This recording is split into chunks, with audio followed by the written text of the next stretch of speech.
আজকে আমি কোনো রকম চিজ ছাড়া ওভেন ছাড়া গ্যাসের চুলায় তোমাদেরকে পারফেক্ট পিৎজা বানিয়ে দেখাবো, যেটা খেতেও ভীষণ মজার হবে আর বানানোর পদ্ধতিও কিন্তু খুবই সহজ। কথা না বাড়িয়ে মূল রেসিপিতে চলে যাচ্ছি। প্রথমে একটা বলে আমি নিয়ে নিচ্ছি 1 কাপের থেকে একটু কম পরিমাণে ময়দা। তোমরা পিৎজাটা যত বড় করতে চাও সেই পরিমাপে কিন্তু ময়দাটা নিবে।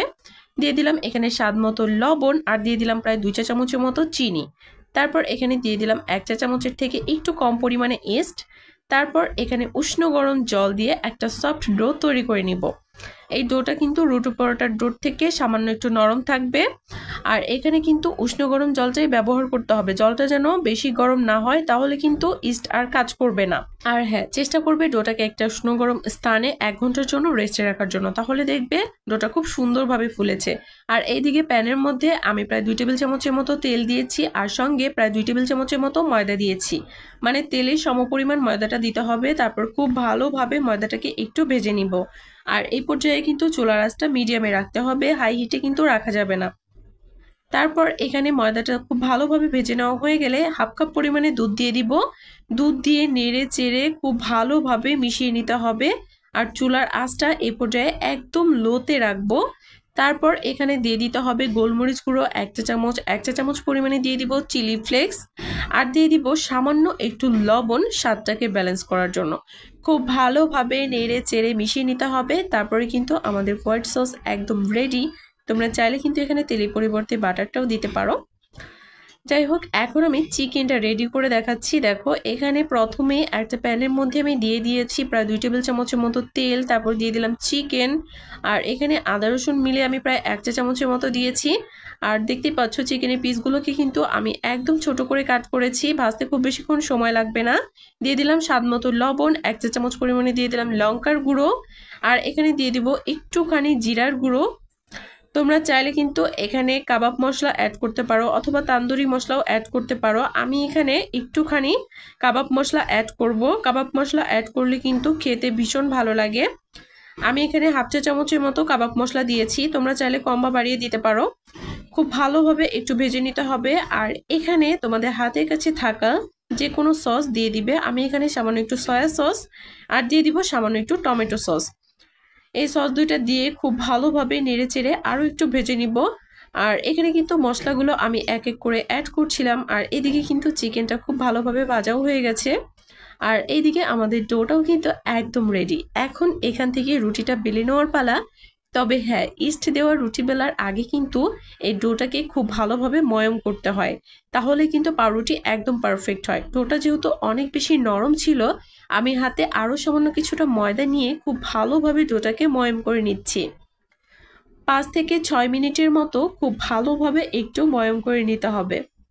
তারপর বোর্ডের মধ্যে ছিটিয়ে দিলাম কিছুটা পরিমাণে ময়দা। এখানে ডোটা রেখে খুব ভালোভাবে একটু বেলে নিব। চেষ্টা করতে হবে মধ্যের অংশটা পাতলা করার। আর সাইডের অংশটা কিন্তু একটু মোটাই রাখতে হবে, কারণ মধ্যের অংশ যদি মোটা থাকে তাহলে কিন্তু ফুলে যাবে আর পিৎজাটা দেখতেও ভালো লাগবে না, খেতেও ভালো লাগবে না।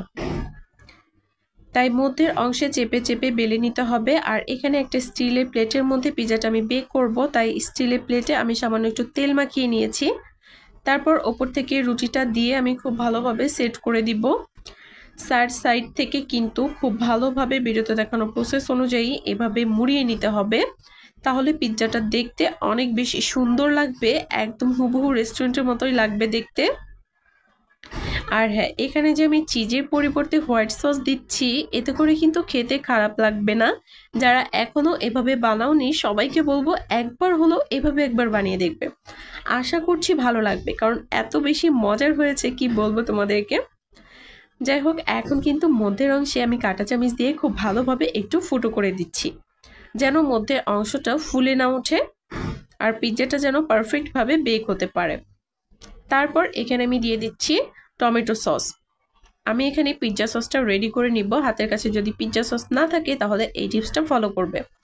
এই টমেটো সসের মধ্যে আমি দিয়ে দিলাম 1 চা চামচ পরিমাণে চিলি ফ্লেক্স আর দিয়ে দিলাম এখানে আমি রসুন কুচি। রসুনটাকে একদম কুচি করে নিয়ে এখানে দিতে হবে। দিয়ে দিলাম এখানে চিনি আর সামান্য একটু দিয়ে দিব গোলমরিচ গুঁড়ো আর অরিগানো। খুব ভালোভাবে মিক্সড করে নিতে হবে। তবে হ্যাঁ, তোমাদের হাতের কাছে যদি অরিগানো না থাকে সেক্ষেত্রে স্কিপ করতে পারো। আর এখানে আমি খুব ভালোভাবে সসটাকে প্রথমে পুরো রুটিতে ছড়িয়ে দিয়েছি চারদিকের অংশটা বাদে, তারপরে কিন্তু ওপর থেকে আমি হোয়াইট সসটা দিয়ে দিচ্ছি। আর হ্যাঁ, চিলি ফ্লেক্সটা বানানো কিন্তু খুবই সহজ, শুধুমাত্র মরিচটাকে একটু টেলে খুব ভালোভাবে বোটার সহ ব্লেন্ড করে নিতে হবে, তাহলে কিন্তু চিলি ফ্লেক্স রেডি। তো সকল টিপসই তোমাদের সঙ্গে শেয়ার করলাম, একবার হলো এভাবে একবার বানিয়ে দেখবে। দেখো ওপর থেকে আমি চিকেনের টুকরোগুলোকে দিয়ে দিচ্ছি, একদম ছোট ছোট টুকরো করেছি দেখতে পাচ্ছ। তোমরা তোমাদের মন মতো ভরপুর টপিংস দিয়েও কিন্তু পিৎজা বাড়িতে বানিয়ে নিতে পারো। চিকেনটা দিয়ে দিলাম, এখন আমি এখানে দেখার সৌন্দর্যের জন্য দিয়ে দিচ্ছি ক্যাপসিকাম। তবে ক্যাপসিকাম যদি হাতের কাছে না থাকে সেক্ষেত্রে তোমরা স্কিপ করতে পারো, তবে ক্যাপসিকামটা দিলে কিন্তু দেখতে ভালোই লাগে।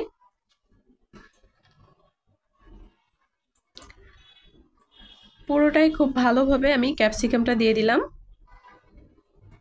আর তারপরে কিন্তু ওপর থেকে আমি পেঁয়াজ দিয়ে দিব, আর পেঁয়াজটাকে কিন্তু রিং করে কেটেছি। আর ক্যাপসিকাম এখানে আমি একটু বেশি পরিমাণেই দিয়েছি, তোমরা চাইলে আরও কমও ব্যবহার করতে পারো। আর এখানে এই যে রিং করে পেঁয়াজ কেটেছিলাম সেটা এখানে একটু সাজিয়ে দিয়ে দিচ্ছি। আর কিন্তু কোনো কাজ নেই, কারণ সবটুকু হোয়াইট সস কিন্তু আমি দিয়ে দিয়েছি। ওপর থেকে আমি আর সস দিব না, ওপরে আমি সামান্য একটু অরিগানো ছিটিয়ে দিব, আর একটু জায়গায় জায়গায় টমেটো সস দিয়ে দিব। এতে করে কিন্তু খেতে ভালো লাগবে আর দেখতেও সুন্দর লাগবে। আর রুটির যে চারদিকের অংশটা আছে এর ওপরে কিন্তু আমি সামান্য একটু ডিমের কুসুম ব্রাশ করে দিব।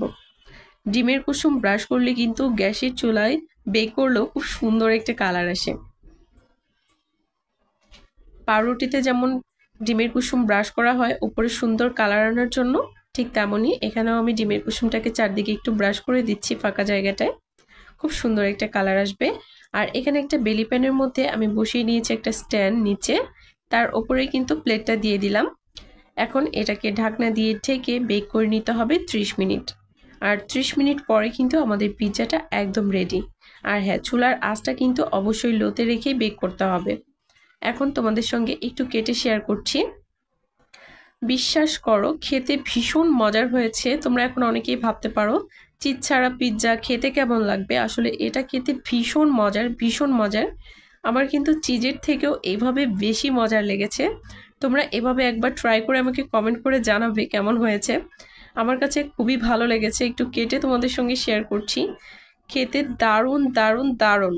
আশা করছি তোমাদের কাছে ভিডিওটা ভালো লেগেছে, আর ভিডিওটা ভালো লাগলে অবশ্যই চ্যানেলটি সাবস্ক্রাইব করে পাশেই থাকবে। আর যারা অলরেডি করেছো তাদেরকে অসংখ্য ধন্যবাদ। দেখো কতটা সফট হয়েছে, তোমরা চাইলে এভাবে ভরপুর টপিংস দিয়ে বাড়িতেই বানিয়ে নিতে পারো। তো আজকে ভিডিওটা ভালো লাগলে অবশ্যই একটা শেয়ার দিয়ে দিবে। আর সবাই ভালো থেকো, কারো কোনো প্রশ্ন থাকলে কমেন্ট করতে পারো। এখানেই বিদায় নিচ্ছি।